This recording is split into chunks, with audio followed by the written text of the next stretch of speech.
एक दो लोगों ने सवाल किया है, जिनका नाम है अमित शंकर, पीएम पटेल। ये बात ये पूछते हैं कि सर ये पावर हमें और आप सबको समझ में आती है, लेकिन आज हमारा समाज और लोग, आम लोग इस इंडस्ट्री को लेकर नेगेटिव क्यों? बहुत बढ़िया। क्या नाम बताया आपने जिन्होंने सवाल पूछा है? अमित शंकर है, एक पीएम पटेल है। तो अमित शंकर जी, पीएम पटेल जी, आपका सवाल बहुत जेन्युइन है और बहुत रियल सवाल है, और इस सवाल का जवाब अपने अपने एक्सपीरियंस के अनुसार हर व्यक्ति अपने अनुसार देगा। लेकिन जो मैंने सीखा है अपने इस जीवन में, जो समझा है डायरेक्ट सेलिंग में, वो ये है कि अगर समाज किसी चीज के प्रति नेगेटिव है तो 100% वहां कुछ तो नेगेटिव रहा होगा। क्योंकि मुझे जीवन में ये सिखाया गया है, या मैंने अपने जीवन के एक्सपीरियंस से अपनी उम्र में ये देखा है, इस उम्र में, कि समाज इंसान को बनाता है और समाज इंसान को गिराता है। अगर समाज किसी सरकार के प्रति पॉजिटिव है तो वहां सरकार बना देता है, और समाज अगर किसी सरकार के प्रति नेगेटिव है तो सरकार को गिरा देता है। अल्टीमेटली हर कामयाबी की जो वजह है, हर सक्सेस की जो वजह है, वो समाज है। समाज चाहे तो कोई स्कूल चला देता है, समाज चाहे तो फ्लॉप कर देता है। समाज चाहे तो किसी फिल्म को हिट कर देता है, समाज चाहे तो फ्लॉप कर देता है। इसका मतलब सब कुछ तो समाज ही है। अब समाज डायरेक्ट सेलिंग को लेकर नेगेटिव है, आप बिल्कुल अपनी जगह सही हैं और सही कह भी रहे हैं। तो मुझे ऐसा लगता है कि डायरेक्ट सेलिंग में कुछ ना कुछ तो ऐसा होता होगा कि जिससे लोग नेगेटिव हैं। तो महिपाल जी, उसके लिए एक छोटी सी मैं अपना एक्सपीरियंस शेयर करना चाहूंगा। डायरेक्ट सेलिंग जो बिजनेस है महिपाल जी, इसको लोग सोचते हैं कि ये कुछ अलग बिजनेस है। ये ऐसा कुछ भी नहीं है। ये समाज क्यों नेगेटिव है, इसका आपके इस क्वेश्चन का आंसर मेरी थोड़ा सा डायरेक्ट सेलिंग के एक्सपीरियंस में नॉलेज शेयर करूंगा तो आपको अपने आप ही मिल जाएगा। डायरेक्ट सेलिंग इंडस्ट्री जो है, ये कोई स्पेशल इंडस्ट्री नहीं है, कुछ अलग नहीं है। ये बेचने का एक तरीका है, एडवांस वर्जन ऑफ सेलिंग। जैसे दुनिया में पहले कैसे बिकता था, एक आदमी दुकान खोलता था, सुबह आता था, अभी भी खोलते हैं, 12 घंटे अपनी दुकान के अंदर आके माल बेच के निकल जाता था। उसी गली उसी मोहल्ले में बिकता था जहां उसकी दुकान थी। फिर किसी व्यक्ति ने एक एडवांस आइडिया, एडवांस वर्जन लाया फ्रेंचाइजी कॉन्सेप्ट का। फ्रेंचाइजी कॉन्सेप्ट, फ्रेंचाइजियां खोल खोल के एक आदमी ने एक जगह से पूरी दुनिया में फ्रेंचाइजियां खोल दी। पूरी दुनिया में फ्रेंचाइजियां खोल दी तो उसका माल एक जगह बैठ के पूरी दुनिया में बिकने लगा। फिर एक आदमी आइडिया लाया कि यार मैन टू मैन सेलिंग भी हो सकती है, मैन टू मैन भी आदमी प्रोडक्ट बेच सकता है, मैन टू मैन भी आदमी चीजों को प्रमोट कर सकता है। तो इसे कहते हैं direct selling, man to man selling. तो ये जो मैन टू मैन सेलिंग है, इसका वर्जन है, इसका स्वरूप है डायरेक्ट सेलिंग। अब जिस आदमी ने बनाया, उसने किस लिए बनाया था? उसने महिपाल जी इसलिए बनाया था, प्रोडक्ट की वजह से बनाया था। प्रोडक्ट बेचने के लिए बनाया था, कुछ ऐसे करने के लिए नहीं बनाया कि भाई कुछ भी बेचो, हवा बेचो। क्योंकि फ्रेंचाइजी से क्या बिकता है? प्रोडक्ट। दुकान से क्या बिकता है? प्रोडक्ट। डायरेक्ट सेलिंग में क्या बिकता है? प्रोडक्ट। तो उसने एक इंडस्ट्री बनाई कि जहां पर एक आदमी एक प्रोडक्ट खरीदेगा, अगर उसको प्रोडक्ट अच्छा लगेगा तो उसको शेयर करेगा, ना कि बेचेगा। क्योंकि डायरेक्ट सेलिंग के अंदर सेल्समैन नहीं आते, एमबीए बीबीए करे हुए मार्केटिंग वाले लड़के नहीं आते। डायरेक्ट सेलिंग में समाज का एक आम आदमी आता है। एक बूढ़ा भी हो सकता है, एक मां भी हो सकती है, एक बहन भी हो सकती है, एक यंगस्टर भी हो सकता है। उसने कोई मार्केटिंग की स्टडी नहीं की, मार्केटिंग नहीं सीखी, उसे नहीं पता प्रोडक्ट कैसे बेचना है।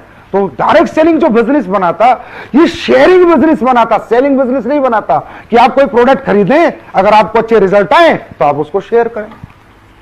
अब उसके बाद ये बिजनेस पिछले 100 साल से पूरे वर्ल्ड के अंदर है। हिंदुस्तान में 96 और 98 में आया। 96-98 में जो कंपनियां इसे लेकर आई, बड़ी अच्छी कंपनियां थी, बिल्कुल इथिकल प्रोडक्ट के साथ ये बिजनेस लेके आई।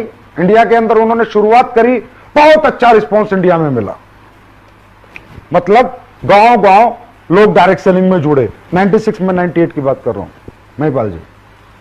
अब जब ये रिस्पॉन्स उन कंपनियों को मिला तो ऐसा लगा कि हाँ, हिंदुस्तान के अंदर बहुत बड़ा पोटेंशियल है इस इंडस्ट्री का और बहुत लोगों को एम्प्लॉयमेंट मिलेगा। लेकिन आपको पता है कि हर असली चीज के साथ एक नकली चीज साथ में आती है। हर ओरिजिनल के साथ डुप्लीकेट वर्जन जरूर आता ही आता है। तो जो ओरिजिनल स्वरूप वो लोग लेके आए कंपनी में, अगर आपको वो नाम नहीं लेना चाहूंगा, 2 कंपनी इंडिया की थी, एक इंडिया की एक बाहर की, जिन्होंने इथिकल डायरेक्ट सेलिंग को जन्म दिया अच्छे प्रोडक्ट के साथ। अब जब लोगों ने देखा कि इन कंपनियों की इतना पोटेंशियल है, इन कंपनियों में इतने लोग जुड़ने लग गए एकदम आतंक मच गया, क्या धंधा आ गया, पैसे कमाने का धंधा आ गया। तो फिर डुप्लीकेट लोग मार्केट में आए और डुप्लीकेट लोगों ने एक चीज देखी, एक उन्होंने आइडिया लिया या कह सकते हो मार्केट का सर्वे किया कि हिंदुस्तान में तो पैसा कमाने का तरीका दे दो तो ही लोग जुड़ जाते हैं। तो उन लोगों ने क्या किया, उन लोगों ने कुछ कंपनियों से सीखा। जैसे एक बाहर की एक कंपनी आई थी, गद्दा बेचती थी, 80,000 का गद्दा 2001-2 में। तो हमारे इंडिया के लोगों ने कहा, जो इंडिया के जो डायरेक्टर बने बाद में कंपनियां बनी, कि यार 80,000 का गद्दा बिक जाता है 2001 में उस मंदे जमाने में, तो इसका मतलब हिंदुस्तान में लोग कुछ भी खरीद सकते हैं।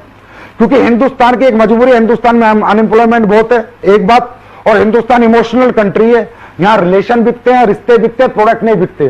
तो उन लोगों ने क्या किया, जो इथिकल डायरेक्ट सेलिंग शुरू हुई थी, अच्छे प्रोडक्ट बेच के अच्छे पैसे कमाने की शेयरिंग इंडस्ट्री जो शुरू हुई थी, उन्होंने उसको साइड हटाया और कुछ भी हवा ले आए।